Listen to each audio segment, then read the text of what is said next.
अऊज़ु बिल्लाहि मिनश शैतानिर रजीम बिस्मिल्लाहिर रहमानिर रहीम रब्बिश्रह ली सदरी व यस्सिर ली अमरी वहलुल उक़दतम मिन लिसानी यफ़क़हू क़ौली रब्बि ज़िदनी इल्मा अल्लाहुम्मा अरिनल हक़्क़ हक़्क़न वरज़ुक़ना इत्तिबाअ व अरिनल बातिला बातिलन वरज़ुक़ना इज्तिनाबह आमीन या रब्बल आलमीन।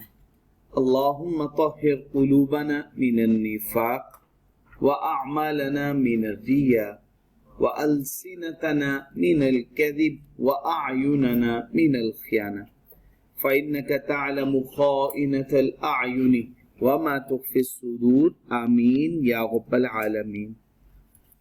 जी बच्चे, पहला क्वेश्चन कल मैंने क्लास में सॉल्व करवा दिया था। Second one I think so मैंने आपको होमवर्क में दिया था, आप सॉल्व कर चुके होंगे। थर्ड वन क्वेश्चन अगेन आपके पास टाइम है 10 मिनट। 10 मिनट के अंदर अंदर इस क्वेश्चन को सॉल्व करें। अगर नहीं सॉल्व हो रहा, कोई दिक्कत हो रही है, फिर हम देखते हैं, अदरवाइज मैं फर्स्ट एडजस्टमेंट्स की तरफ मूव कर जाऊंगा। ठीक हो गया जी? तो आप क्वेश्चन नंबर 3 इसकी प्रैक्टिस शुरू कीजिएगा। 10 मिनट के अंदर अंदर आपने कोशिश करनी है, सभी लोगों ने इंडिविजुअली, ग्रुप्स डिस्कशन में मत सॉल्व कीजिएगा इंशाल्लाह। चलें जी, बिल्कुल ठीक हो गया। क्वेश्चन है नेक्स्ट,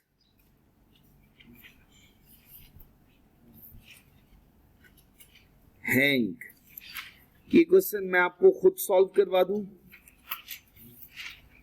ये क्वेश्चन भी हम लोगों ने लास्ट में सॉल्व करना है, तो मैं आपके साथ डिस्कशन करता हूं इसकी। आऊज़ु बिल्लाहि मिनश शैतानिर रजीम बिस्मिल्लाहिर रहमानिर रहीम। 31 दिसंबर 2012 बच्चे नजर आ रहे हैं आप लोगों को? चलें थोड़ा सा हम इसको जूम कर देते हैं। Hang acquired 60% of swing for ₹140,000। अच्छा, अब इसमें 3 बातें मौजूद है। ऑन 31 दिसंबर 2012 कौन सी डेट है? Who is the acquirer? कितने परसेंट? कितने रुपए में? Cost of investment. At that date swing had a retained earning balance of ₹50,000 और शेयर प्रीमियम का बैलेंस है 49,000। ये बैलेंस किसका है? प्री एक्विजिशन, और ये शेयर प्रीमियम का। फाइनेंशियल पोजीशन 31 दिसंबर 2015 पे ये डेट होगी reporting date. Property plant and equipment कौन सी आइटम्स है? Like items. लाइक आइटम्स को क्या करते हैं बच्चे? At. Investment in swing net of किसके अगेंस्ट? नेट एसेट्स के। किसके? किस डेट पे? Current asset line items add करेंगे। शेयर कैपिटल जस्ट किसका रिपोर्ट होगा? पेरेंट का। शेयर प्रीमियम पेरेंट का। और रिटेन अर्निंग के लिए सीआरई और एनसीआई का account. Current liabilities line items add कर देंगे। Consolidated statement of financial position बनानी इंतहाई आसान। सिर्फ एक काम कर दो, मुझे गुडविल कैलकुलेट कर दो, ये आपके सामने इंफॉर्मेशन मौजूद है।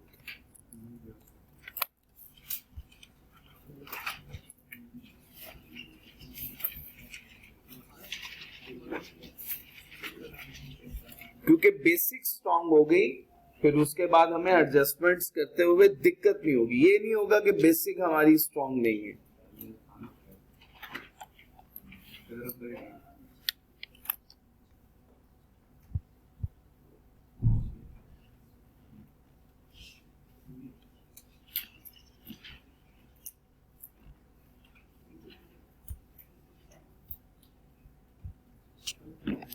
थोड़ा सा साइज में इसका रिड्यूस कर देता हूं। अब ठीक है जी?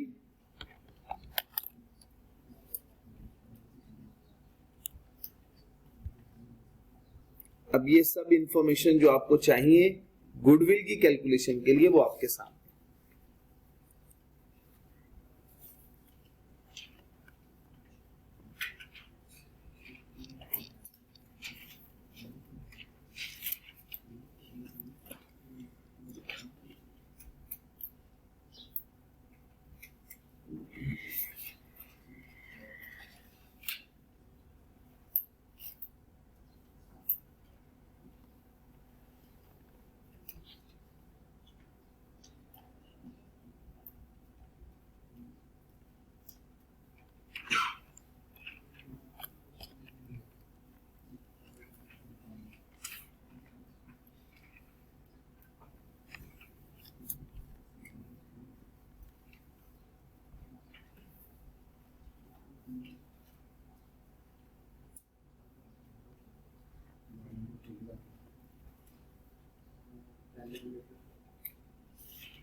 मैं कैलकुलेट कर लेता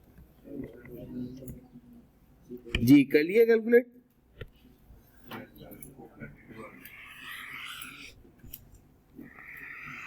जी बच्चे, मैं सीओसी का अकाउंट बनाने लगा हूं आपके सामने, इधर देख लीजिएगा। सबसे पहले बच्चे cost of investment. Cost of investment में बच्चे investment in swing 140,000। Share capital, अच्छा बच्चे सब्सिडरी के शेयर कैपिटल की अमाउंट है 90,000। इसको मल्टीप्लाई करना बच्चे, कितने परसेंट कंट्रोल एक्वायर किया? 60%। 54,000। उसके बाद बच्चे शेयर प्रीमियम। शेयर प्रीमियम के अमाउंट है बच्चे 49,000। इसका बच्चे 60%, 29,400। ठीक हो गया जी, 29,400। क्लियर हो गया? अच्छा बच्चे, अब इसके लिए हमें रिजर्व्स की वर्किंग करनी पड़ेगी। रिजर्व्स के लिए मैं फ्लो बना रहा हूं जी बच्चे। रिजर्व्स का टोटल बैलेंस कितना है? 80,000। रिजर्व्स दो तरह से, प्री एंड पोस्ट। प्री के बच्चे दो पार्ट। पहले प्री को देखिएगा, प्री का बैलेंस उसने एग्जामिनर ने खुद बताया हुआ है। कितना बैलेंस है? 50,000। तो पोस्ट हम कैलकुलेट कर सकते हैं, 80 में से 50 लेस करेंगे, रिमेनिंग बैलेंस 30,000। तो बच्चे 50 के दो टुकड़े, सीओसी और एनसीआई, यही हमें चाहिए। पोस्ट का बैलेंस तो नहीं चाहिए। पोस्ट का बैलेंस तब चाहिए जब हमें वर्किंग करनी है एनसीआई की और सीआरई। तो 50,000 का 60% 30,000 और एनसीआई में बचे 20,000। इसी तरह से बचे सीआरई और एनसीआई में। तो बचे 30,000 का 16% 18,000 और बचे 12,000। अब प्री का बैलेंस, प्री एक्विजिशन रिजर्व का बैलेंस 30,000।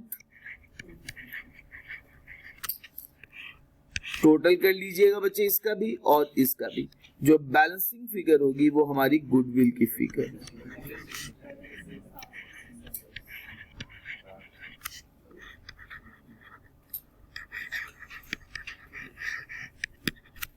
जी बच्चे, बात क्लियर हो गई? कोई कंफ्यूजन यहां तक? चले, इतनी वर्किंग हमने कर ली है तो क्यों ना सीआरई और एनसीआई की वर्किंग भी करवा ली जाए आपसे। तो जरा वो भी बताइएगा मुझे, सीआरई और एनसीआई की वर्किंग करके उसका कितना कितना बैलेंस बनता है।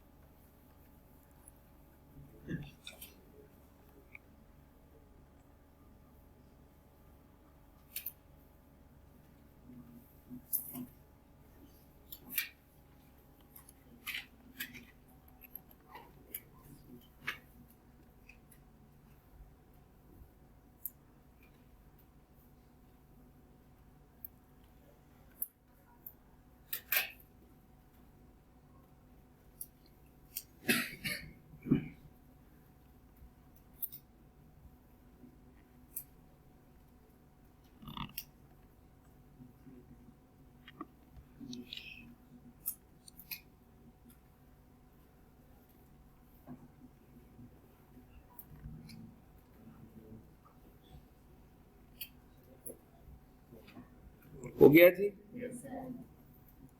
एनसीआई का बैलेंस कितना बैलेंस कैलकुलेट किया है?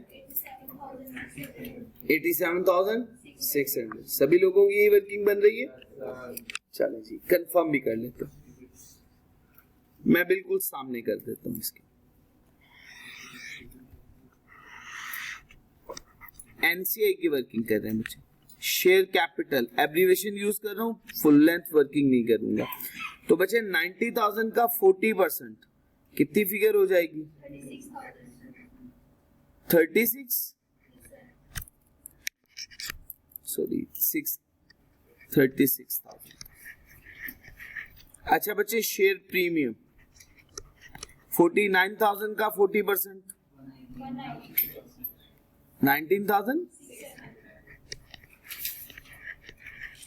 जी बच्चे, प्री एक्विजिशन का बैलेंस हमने ऑलरेडी कैलकुलेट किया हुआ है, वो है 20,000। पोस्ट का बैलेंस भी बच्चे हमने कैलकुलेट किया हुआ है 12,000। अब आपने इसका टोटल कर लिया, कैरेट डाउन बैलेंस 76,000।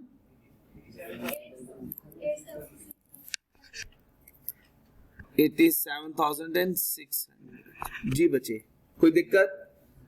सीआरई का बैलेंस, उसकी वर्किंग भी मैं आपके सामने करने लगा हूं।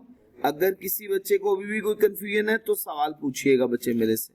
सीआरई, जी बच्चे, सीआरई के लिए बच्चे सबसे पहले पेरेंट की रिटेन अर्निंग का बैलेंस बताइएगा। अच्छा, ये याद रखिएगा, पेरेंट की रिटेन अर्निंग के लिए प्री और पोस्ट का वर्ड बिल्कुल गैर मुनासिब है, इसके लिए वर्ड नहीं बोला जाएगा। तो पोस्ट का बैलेंस बच्चे, इसके लिए 18,000, कोई एडजस्टमेंट नहीं है, ये टोटल कर लीजिएगा और ये टोटल बैलेंस इसका कैरी डाउन बैलेंस 198,000 हो जाए।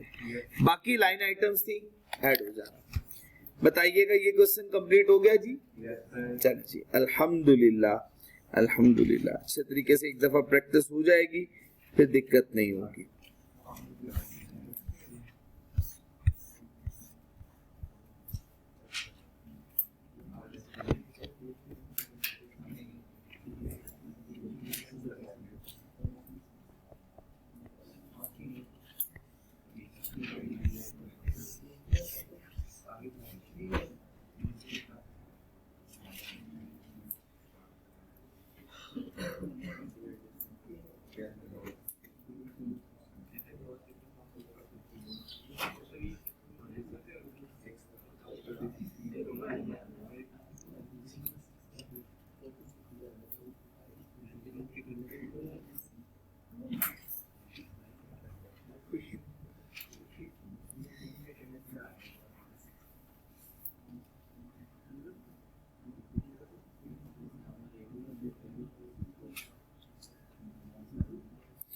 चले बच्चे, ये भी एक सिंपल सा क्वेश्चन है, इसकी भी प्रैक्टिस कर लें, फिर उसके बाद देन हम लोग एडजस्टमेंट की तरफ इंशाल्लाह मूव करेंगे और मैं आपको बताऊंगा फॉर्म्स ऑफ कंसीडरेशन के बारे में भी।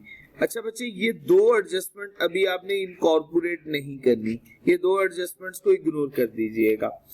ये आपके सामने इंफॉर्मेशन मौजूद है, इस इंफॉर्मेशन की बेस पे आपको मुझे 3 बातें बतानी है। फर्स्ट वन, आपने मुझे कैलकुलेट करके देनी है गुडविल की फिगर कितनी बन रही है। सेकंड वन बच्चे, आपने मुझे बताना है एनसीआई का बैलेंस कितना मौजूद है। और थर्ड वन, रिपोर्टिंग डेट पे, और आपने मुझे बताना है सीआरई का बैलेंस, और वो भी बच्चे रिपोर्टिंग डेट।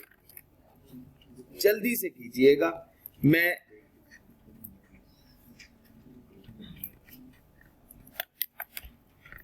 ये आपके सामने इंफॉर्मेशन मौजूद है जी।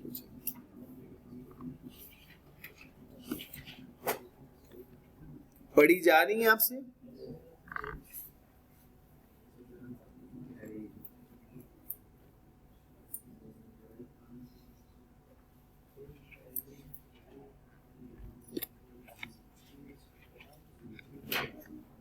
जी शाहिद साहब, ऐसे सॉल्व नहीं, खुद से सॉल्व।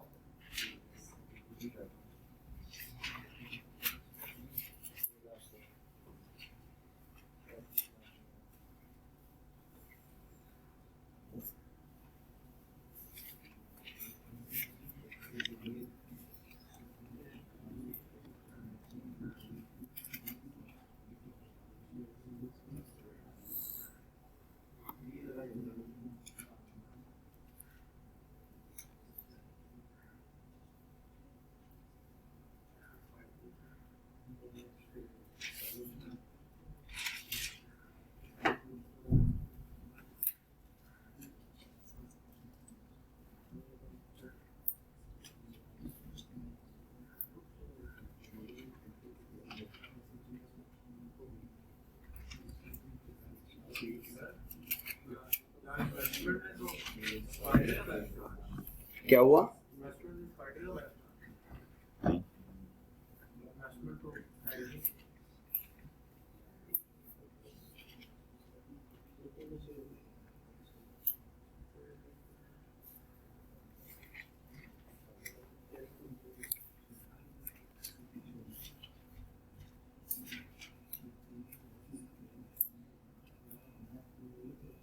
नहीं, ठीक आ रहा है।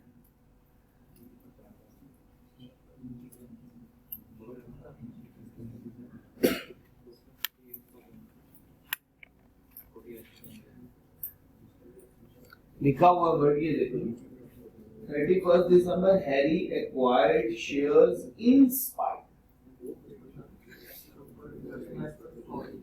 ऊपर इन्वेस्टमेंट में हो सकता है गलती लिखी हुई हो, इन्वेस्टमेंट इन है, हैरी ने स्पाइडर में की हुई है। ठीक हो,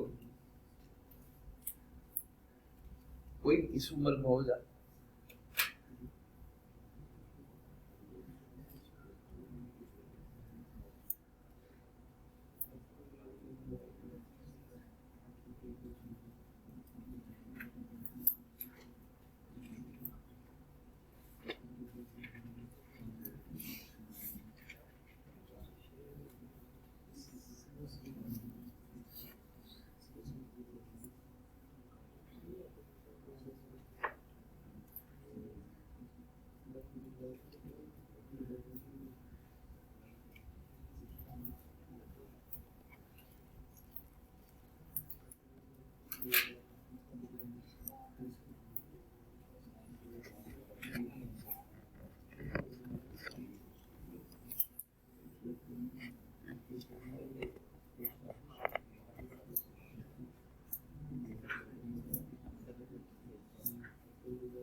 कैपिटल रिजर्व्स को भी जस्ट लाइक जैसे शेयर प्रीमियम के हमने पीसीस किए वैसे ही उसके पीसीस भी कर शेयर कैपिटल। हाँ, तो दो तरीके हो सकते हैं, रिटेन अर्निंग में भी कैपिटल रिजर्व ऐड हो सकता है, या जैसे शेयर कैपिटल शेयर प्रीमियम को अलग-अलग से सीओसी और एनसीआई में बाइफरकेट किया, बिल्कुल उसी तरह से कैपिटल रिजर्व को भी बाइफरकेट किया जा सकता है, फिर रिटेन अर्निंग में ऐड नहीं करें।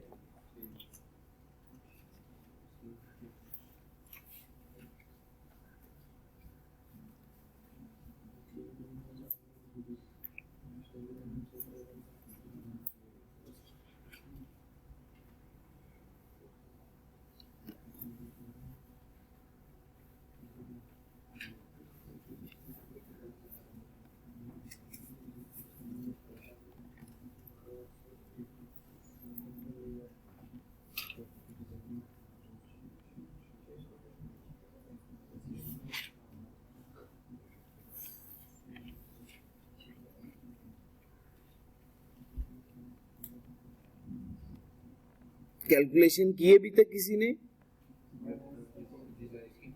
गुडविल की? गुडविल हो गया। गुडविल की कितनी अमाउंट कैलकुलेट की?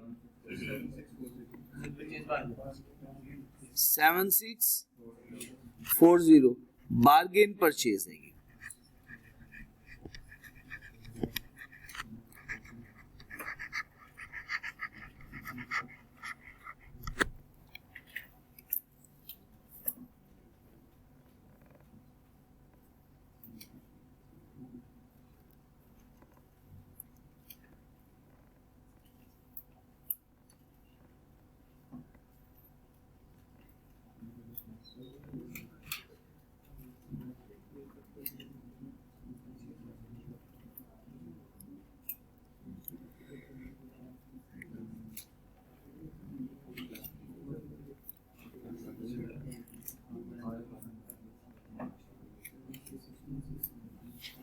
NCI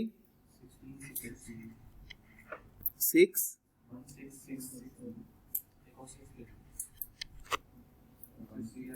959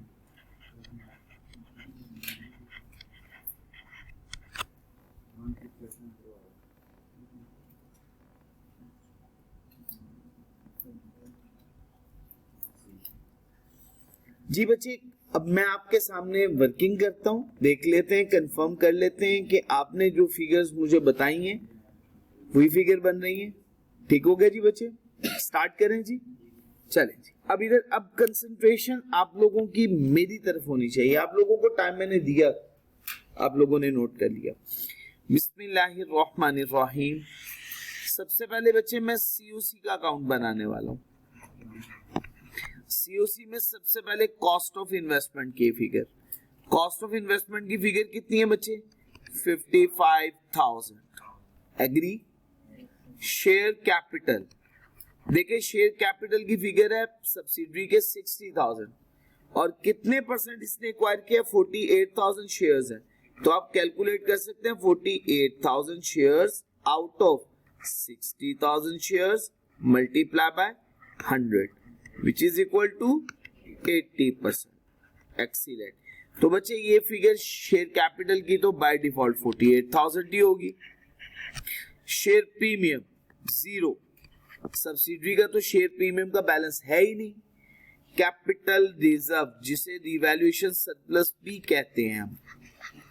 कैपिटल रिजर्व में कह रहे हैं जो एक्विजिशन डेट पे बैलेंस था, रिपोर्टिंग डेट पे भी वही बैलेंस है, कोई मूवमेंट नहीं है इसके अंदर। मूवमेंट का मतलब ना कोई इजाफा हुआ ना कोई कमी हुई। अब कैपिटल रिजर्व का कितना बैलेंस मौजूद है बच्चे? जी बच्चे 16,000। 16,000 का 80%। जी बच्चे, यहां तक बात क्लियर हो गई। अब हैवियर साइड हमारी क्रेडिट साइड हो गई है। 800 प्री एक्विजिशन रिजर्व, जी सॉरी, प्री एक्विजिशन रिजर्व का बैलेंस नहीं दिखा। अब उसकी वर्किंग कर लेते हैं। प्री एक्विजिशन रिजर्व, रिजर्व की वर्किंग मैं यहीं पे कर रहा हूं। रिजर्व्स, रिजर्व्स की फिगर कितनी है बच्चे? टोटल 7,300। इसके बच्चे दो टुकड़े किए, प्री एंड पोस्ट। प्री का बैलेंस बच्चे कितना मौजूद है? 2,300 प्री और रिमेनिंग बचे 5,000 का पोस्ट का बैलेंस होगा। प्री सीओसी में बाइफरकेट होगा और एनसीआई में बाइफरकेट होगा।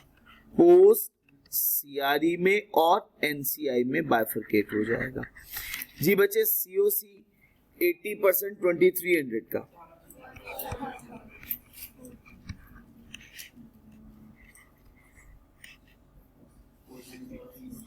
जी बचे 5,000 का 80%,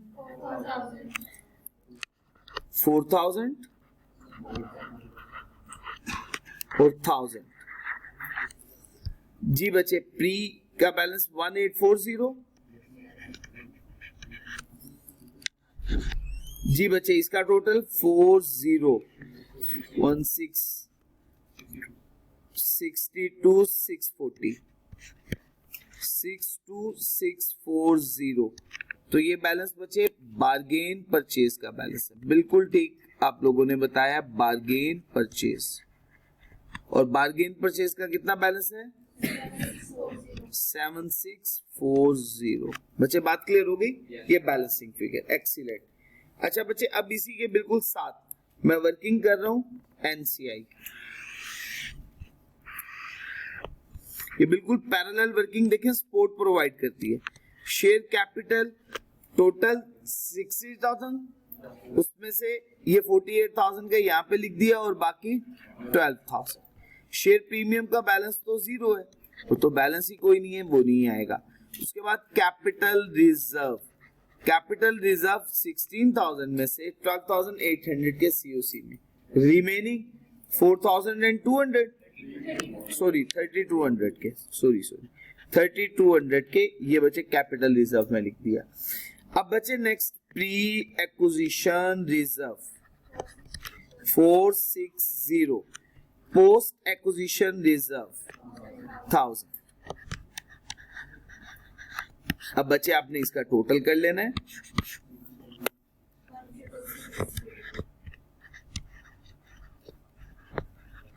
जी बच्चे, ये भी बात क्लियर हो गई।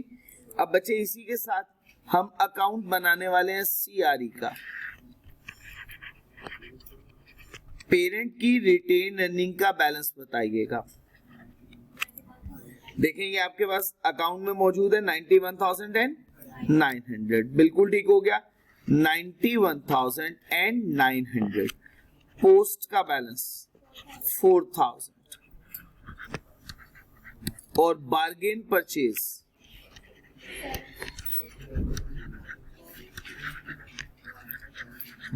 परचेज इनकम है, ठीक हो गया। तो ये बच्चे हमने फिगर क्या कैलकुलेट की थी 7640। अब आपने इसका टोटल कर लेना है, कैरिड डाउन बैलेंस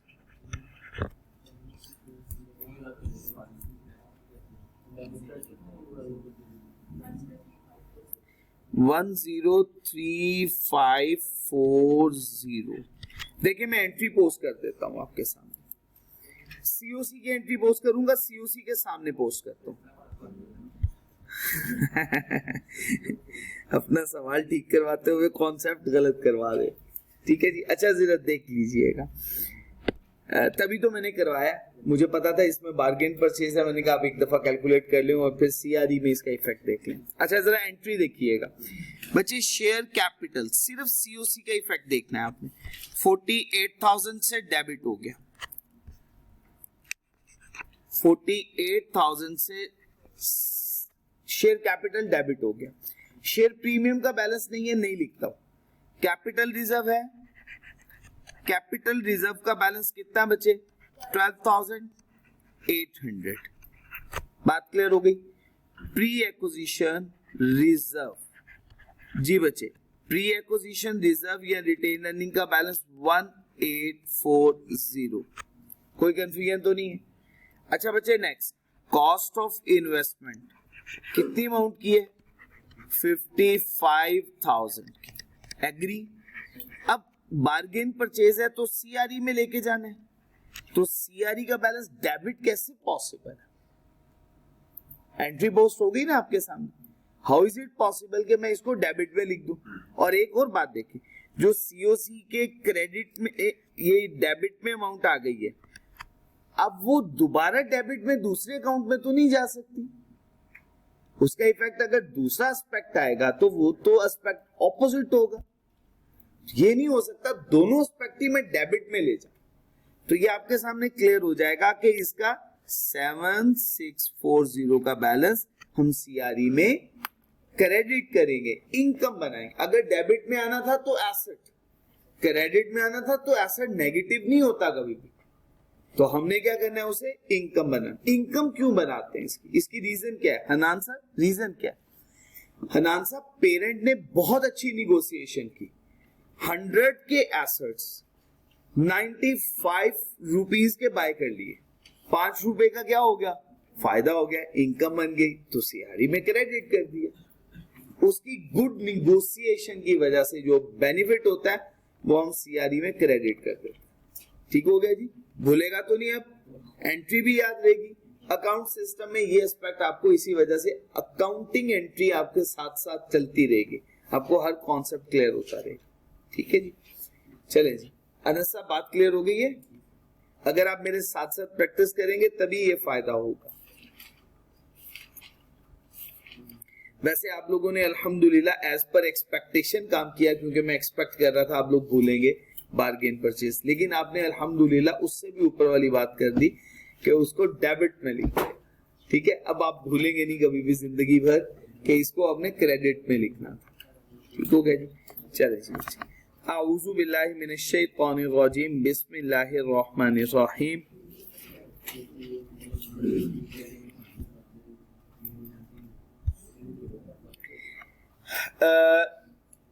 जी बच्चे, बिस्मिल्लाहिर रहमानिर रहीम।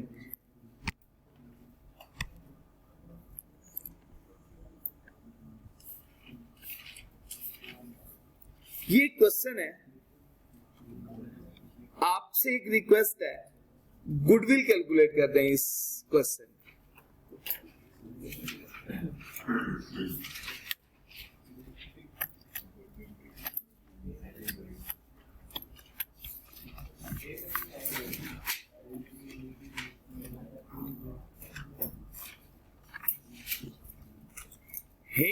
हिंट दूं, नेट एसेट की इक्वेशन यूज कीजिएगा इसमें। वो इक्वेशन रिकॉल करें जो मैंने आपको कहा था कि आपने नेट एसेट की इक्वेशन यूज करें, उसके बगैर ये क्वेश्चन सॉल्व नहीं हो सके।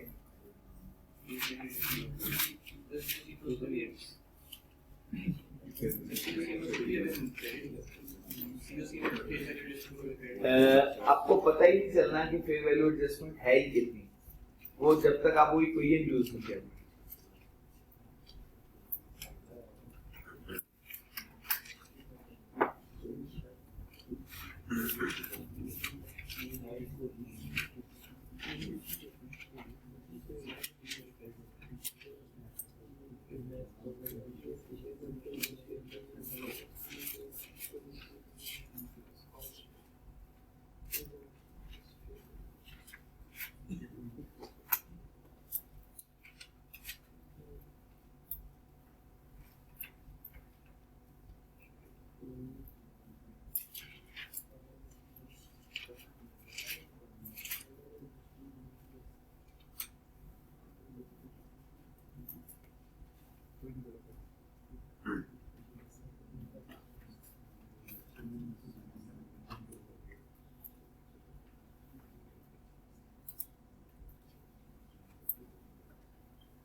जी बच्चे, बिस्मिल्लाहिर्रहमानिर्रहीम। मैं कुछ आपकी थोड़ी सी हेल्प करता हूँ इसमें। देखिए 1 जनवरी 2012 ये कौन सी डेट है? Acquisition. Hello acquired, who is the acquirer? कितने percent? 60%। Ordinary share capital of Long for ₹110,000, कौन सी amount? Cost of investment. At that date Long had a retained earning balance of rupees, कौन सा बैलेंस है? Pre acquisition का। अच्छा, ये आपके सामने इंफॉर्मेशन है रिपोर्टिंग डेट की। लाइन आइटम ऐड कर देंगे, नॉक ऑफ होगा, इलिमिनेट होगा against net assets of subsidiary at acquisition date. अच्छा बच्चे, शेयर कैपिटल जस्ट पेरेंट का रिपोर्ट होगा। अच्छा, ये भी लाइन आइटम थी करंट एसेट की, ऐड कर देंगे। शेयर कैपिटल जस्ट पेरेंट का, रिटेन अर्निंग के लिए सीआरई और एनसीआई का अकाउंट बनेगा, current liabilities line item add करेंगे। अब जरा गौर से देखिएगा, कहता है fair value of long net asset acquisition date पे 1,70,000 रुपए के। अब देखिए, हमें पता है कि नेट एसेट की इक्वेशन क्या है। नेट एसेट होता है share capital plus share premium plus pre acquisition reserves plus all reserves, इसके अलावा वो कुछ भी नहीं है, और ये होगी फेयर वैल्यू एडजस्टमेंट। ऐसे ही है, नेट एसेट की फेयर वैल्यू है 1,70,000 रुपए, ऐसा ही बता रहे हैं। शेयर कैपिटल एक्विजिशन रेट पे कितने का है? 100,000 का। शेयर प्रीमियम की फिगर है ही नहीं, प्री एक्विजिशन रेट पे कितने का है? 60,000 रुपए का है। अब इसका मतलब क्या हुआ कि बाकी जो डिफरेंस है वो कहां रिपोर्ट करना है आपने? फेयर वैल्यू एडजस्टमेंट में। अब वो फेयर वैल्यू एडजस्टमेंट किस तरह से होगी? 170,000 minus 160,000 which is equal to क्या हो जाएगा? Fair value adjustment. और फेयर वैल्यू एडजस्टमेंट कितने से रिकॉर्ड होगी? फिर 10,000 से फेयर वैल्यू एडजस्टमेंट आएगी। बात समझ में आ गई जी आप लोगों को? कोई कंफ्यूजन तो नहीं है? अब मैं गुडविल की कैलकुलेशन कर दूं स्ट्रेट फॉरवर्ड आपके सामने। क्या हुआ? शेयर कैपिटल देखो, नेट एसेट्स सब्सिडरी के अगर हैं तो वो तो पूरे आएंगे, उसने ये ग्रुप का तो नहीं बोला ना। तो नेट एसेट्स अगर सब्सिडरी के हैं तो पूरे लिखेंगे। देखो यहाँ पे क्या लिखा हुआ? फेयर वैल्यू ऑफ लॉन्ग, ये तो नहीं कह रहा पार्ट ऑफ जो कि हेलो ने एक्वायर किया, उसके नेट एसेट का एक्विजिशन रेट पे जब बैलेंस कैलकुलेट करेंगे तो वो तो टोटल बैलेंस हो। ठीक हो गया? अच्छा जी बच्चे, सीओसी का अकाउंट बनाने लगा हूं आपके सामने, जरा मेरी थोड़ी सी हेल्प कीजिएगा। सीओसी का अकाउंट, कॉस्ट ऑफ इन्वेस्टमेंट बताइएगा। 110,000 यही फिगर है, 110,000 ये फिगर थी। अच्छा बच्चे, शेयर कैपिटल, अब आपने प्रोपोर्शन लेना है इसका। 100,000 का कितने परसेंट है बच्चे? 60%। 60,000 शेयर प्रीमियम नहीं है। अच्छा, प्री एक्विजिशन यहाँ पे स्ट्रेट फॉरवर्ड इकट्ठा यहाँ पे ही ले लूं। प्री एक्विजिशन का बैलेंस कितना है? 60,000। 60,000 का 60% 36,000। उसके बाद आएगी फेयर वैल्यू एडजस्टमेंट, उसका भी 60% लेना है। 10,000 का 60% 6,000। जी बच्चे, अब टोटल कर लीजिएगा, बैलेंसिंग फिगर आपकी गुडविल की फिगर होगी।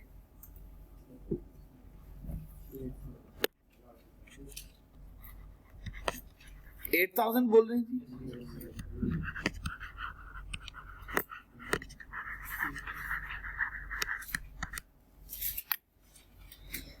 जी बच्चे, बात क्लियर होगी यहां तक? जी अल्हम्दुलिल्लाह। प्रोपोर्शनेट मेथड अभी तक हमने गुडविल का सीखा और उम्मीद करता हूं आपको गुडविल की कैलकुलेशन समझ में आ गई होगी और बेसिक कंसोलिडेशन का क्वेश्चन सॉल्व करना भी आपको आ गया।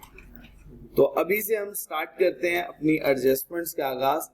तो कुछ बातें मैं पहले आपको ये बता दूं, फॉर्म्स ऑफ कंसीडरेशन क्या होती है, क्योंकि साथ साथ हमें फॉर्म्स ऑफ कंसीडरेशन को भी डिस्कस करना होगा।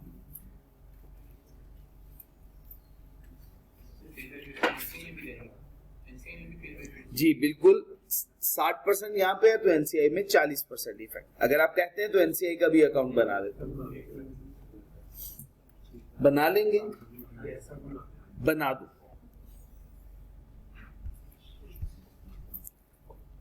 बिस्मिल्लाहिर्रहमानिर्रहीम। उस्मान साहब, एनसीआई के लिए शेयर कैपिटल 40,000, 100,000 का 40%, ऐसा ही है।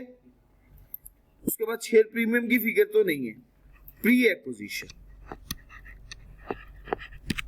एक्विजिशन 60,000 था, 60,000 का 40% 24,000। अगेन फेयर वैल्यू एडजस्टमेंट 10,000 का 40% 4,000। अब हमें यहाँ पे प्री एक्विजिशन के बाद पोस्ट का बैलेंस भी लिखना है। अच्छा, अब देखें टोटल रिटेन अर्निंग का बैलेंस कितना मौजूद है? 90,000। प्री का बैलेंस है 60, रिमेनिंग आ गया 30। अब 30 का 40% लेना है आप।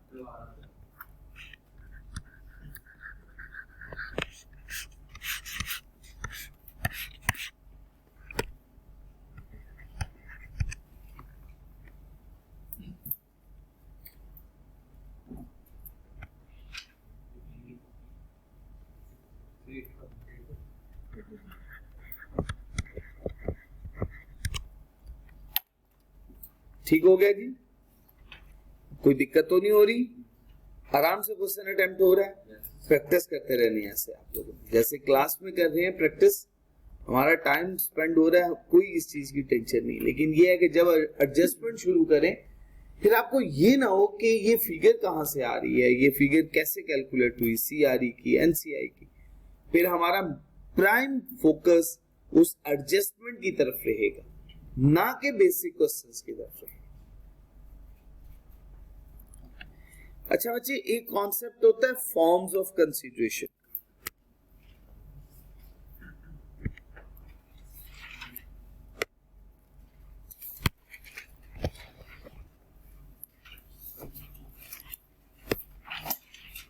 कॉन्सेप्ट क्या है? Forms of consideration.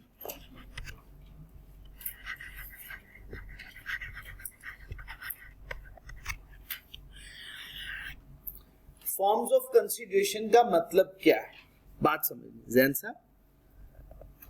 पेरेंट ने सब्सिडरी को एक्वायर किया,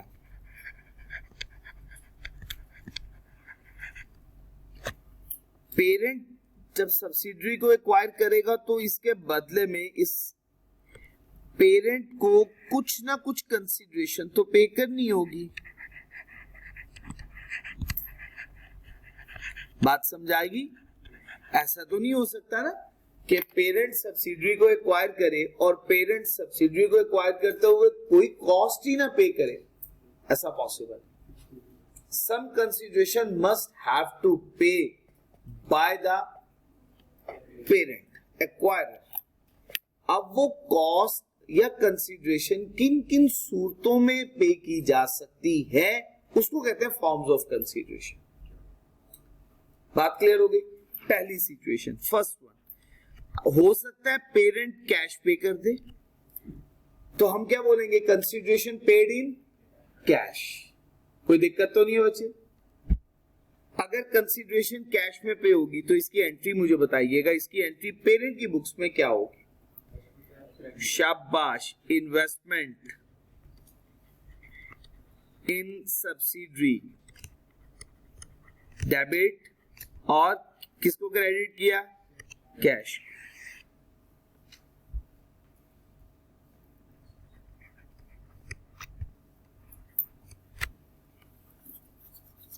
पहली बात क्लियर? अभी तक हम जितनी भी हमने क्वेश्चन अटेम्प्ट किए, I think so all questions, सारे के सारे क्वेश्चंस में this is the concept that I use for the calculation of goodwill. ठीक हो गया जी? और इवन दो कंसोलिडेशन के अंदर अभी तक हमने फॉर्म ऑफ कंसीडरेशन में से जो कंसीडरेशन समझी वो कैश कंसीडरेशन थी। इसके अलावा 4 अदर टाइप्स भी हो सकती हैं कंसीडरेशन की। एक होती है डेफर कंसीडरेशन। अब मैं एंट्रीज पोस्ट नहीं करूंगा, इनके सिर्फ नाम लिखवा, क्योंकि ये एक कॉन्सेप्ट, एक दिन में एक कॉन्सेप्ट समझाऊंगा, फिर उससे रिलेटेड क्वेश्चन भी सॉल्व करवाऊंगा। मेरा फोकस रहेगा एडजस्टमेंट पे और फॉर्म्स ऑफ कंसीडरेशन के ऊपर। तो जैसे क्वेश्चन करवा रहा हूँ, एक कंसीडरेशन की फॉर्म आपको साथ ही समझा के वो क्वेश्चन भी सॉल्व करवा दिया करूँ। अभी सिर्फ नाम को आपने अच्छे तरीके से याद रखना है, फिर जब पूरा कॉन्सेप्ट अच्छे तरीके से हम ग्रास्प कर लेंगे, एक दिन पूरे लेक्चर के अंदर फॉर्म्स ऑफ कंसीडरेशन के तमाम एडजस्टमेंट को आपको अच्छे तरीके से समझा के और कोशिश करूंगा सवाल करवा दूं। इन्वेस्टमेंट इन एसोसिएट के अंदर ऐसे क्वेश्चन मौजूद हैं जिसमें मल्टीपल कंसीडरेशन की फॉर्म यूज हो रही है, बहुत सारे क्वेश्चन ऐसे, तो हमें वहां पे बहुत अच्छी प्रैक्टिस करने को भी मिल जाएगी। अच्छा बच्चे, दूसरी कंसीडरेशन की फॉर्म होती है डेफर्ड कंसीडरेशन। कौन सी कंसीडरेशन है ये? डेफर का क्या मतलब होता है? जी बिल्कुल ठीक हो गया। डेफर का मतलब है कोई ऐसे पैसे जो आपने इन फ्यूचर पे करने, आपने डेफर कर दिया, और ये कब पे करने पड़ेंगे आपको? In future. तो इसका मतलब है पेरेंट ने अगर कमिटमेंट किया है हम आपको पैसे पे करेंगे फ्यूचर में, तो पेरेंट के लिए तो लायबिलिटी बढ़ गई। डेफर्ड कंसीडरेशन पेरेंट के लिए क्या हो गई? लायबिलिटी। और इसका तरीकेकार क्या होगा, इसे कैसे रिकॉर्ड करेंगे, ये सब बातें हम सीखेंगे। Third one, contingent consideration. Contingent का मतलब होता है कंडीशनल कंसीडरेशन, ऐसी कंसीडरेशन जिस पे कंडीशन लग चुकी हुई है। फॉर एग्जाम्पल, पेरेंट ने सब्सिडरी को एक्वायर करते हुए कमिटमेंट की कि हम आपको 10 मिलियन पे करेंगे, और वो कह रहे हैं नहीं 12 मिलियन लेना है। अब 2 मिलियन का डिफरेंस आ गया। अब सब्सिडरी का मतलब यहाँ पे सब्सिडरी नहीं है, सब्सिडरी के ऑनर्स हैं, सब्सिडरी के शेयर होल्डर्स हैं, वो सब्सिडरी को सेल कर रहे हैं। अब पेरेंट ने 10 मिलियन एग्री करिए, ऑफर किया, वो कह रहे हैं 12 मिलियन, 2 मिलियन का डिफरेंस आ गया, 10 तो कॉमन हो गया। उन्होंने कहा ठीक है, पेरेंट ने, अगर अगले 2 सालों तक इसको प्रॉफिट होता रहा, हम मजीद 2 मिलियन भी दे देंगे। अब ये 2 मिलियन के साथ कंडीशन क्या अटैच हो गई है, प्रॉफिट। अगर प्रॉफिट हुआ तो 2 मिलियन पे करेंगे, ना हुआ तो नहीं करेंगे। ऐसी कंसीडरेशन जो किसी कंडीशन पे डिपेंड करती है, फेवरेबल भी हो सकती है, unfavourable, beyond the control of the entity भी हो, उसे हम कहते हैं कंटीजेंट कंसीडरेशन। ठीक हो गया। किस पर मेजर करेंगे, कैसे एंट्री पोस्ट होगी, सब सीखेंगे। अभी तक 3 बातें पढ़ी। याद रखना, डेफर के साथ कोई कंडीशन नहीं, कंटीजेंट के साथ condition. Other non current asset, parent ने अपना नॉन करंट एसेट दे के किसी सब्सिडरी को एक्वायर कर लिया।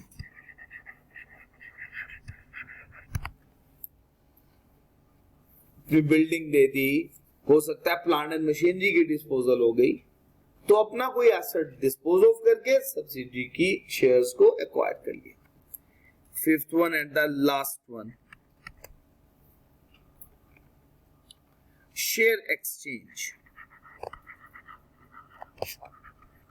अपने शेयर्स डिस्पोज ऑफ करके सब्सिडरी के शेयर्स बाय कर लिए, इसे क्या बोलते हैं, शेयर एक्सचेंज कर लेना। तो forms of consideration there are 5 forms of consideration. First one, consideration paid in cash. Second one, deferred consideration. Third one, contingent. Fourth one, शाबाश, non current asset. And 5th one and the last one, share exchange. जी बच्चे, कल से हम start करते हैं adjustments. सबसे पहली एडजस्टमेंट जो मेरी डिस्कशन का आगाज या डिस्कशन जहां से मेरी स्टार्ट होगी, एडजस्टमेंट्स में से सबसे पहली एडजस्टमेंट हम इंशाल्लाह कल से शुरू करेंगे, फेयर वैल्यू एडजस्टमेंट, और उसके मैक्सिमम क्वेश्चन मैं आपको सॉल्व करवाऊंगा। इसकी इंपॉर्टेंस का अंदाजा आपको इस बात से होगा, हाई कैप में जब भी सवाल आया, फेयर वैल्यू एडजस्टमेंट तकरीबन हर सवाल में मौजूद। कोई सवाल ऐसा नहीं आपको नजर आएगा जिसमें फेयर वैल्यू एडजस्टमेंट मौजूद ना। तो कल हम इंशाल्लाह सबसे पहली एडजस्टमेंट से बात अपनी शुरू करेंगे, फेयर वैल्यू एडजस्टमेंट। इसके 2 टुकड़े करके पढ़ाऊंगा, एक हिस्सा कल पढ़ेंगे, दूसरा हिस्सा वेरी नेक्स्ट डे डिस्कस करेंगे इंशाल्लाह बिइज़्निल्लाह। दुआओं में खसूसन याद रखिएगा रमजान के अय्याम में। सुब्हानकल्लाहुम्मा व बिहम्दिका अशहदु अल्ला इलाहा इल्ला अंता अस्तगफिरुका व अतूबु इलैक। अस्सलामु अलैकुम व रहमतुल्लाहि व बरकातुहू।